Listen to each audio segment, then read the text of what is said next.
असलामुअलैकुम दोस्तों, क्या हाल है? ठीक हो दोस्तों। इस वीडियो ਦੇ ਵਿੱਚ ਅਸੀਂ ਨਾ ਟਾਈਮ ਆਈ ਥੋੜਾ ਜਿਹਾ ਦੀ ਵਜ੍ਹਾ ਤੋਂ ਤੁਹਾਨੂੰ ਅਸੀਂ ਨਹੀਂ ਵਿਖਾ ਸਕੇ।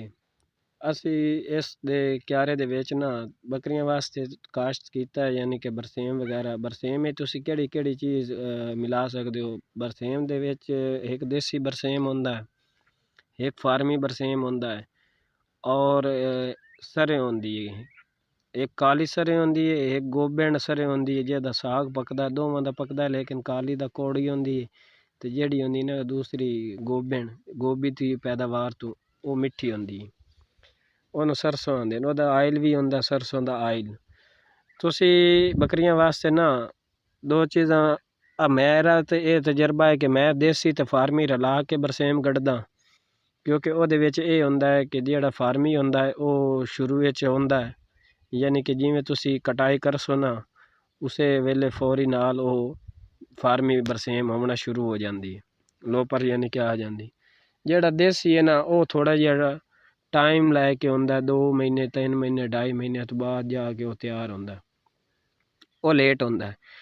ते मैनू तो खास जेड़ा अच्छा भी है ना ज़्यादा हार्ड तक वो फ़िलहाल तक नहीं मिलया, क्योंकि जितना ही बाज़ार चो मिलया है वो चेत्र तक विसाख तक यानी कि मार्च अप्रैल तक ही जाता, इस तो अग्गा वो रुक वैंदा। तो फार्मी इस तो गड्ढदे हैं कि जल्दी जल्दी कटाई तैयार हो जाए, और नाल देसी भी गड्ढी जा। अब तुसी फार्मी भी गढ़ सकते हो ते देसी भी।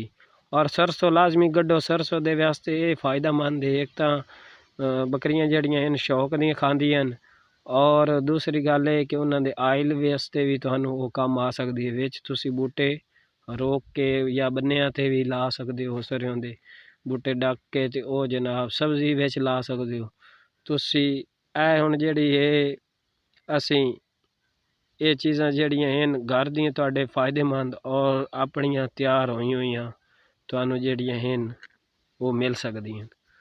और एदी जड़ी मौसम है बरसेम दी काश्त वो तुहाडे हर इलाके दे हिसाब नाल होंदी है।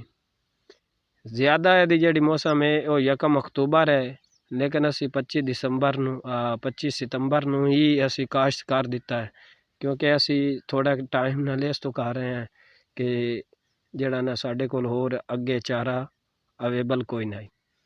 ते एदी जड़ी स्टार्टिंग शुरू हो रही है वो 1 अक्तूबर है, उस बाद ਵੱਧ ਤੋਂ ਵੱਧ 10-15 अक्तूबर। अवेल तो तुसी 20 सितंबर तो लैके 10 अक्तूबर तक ही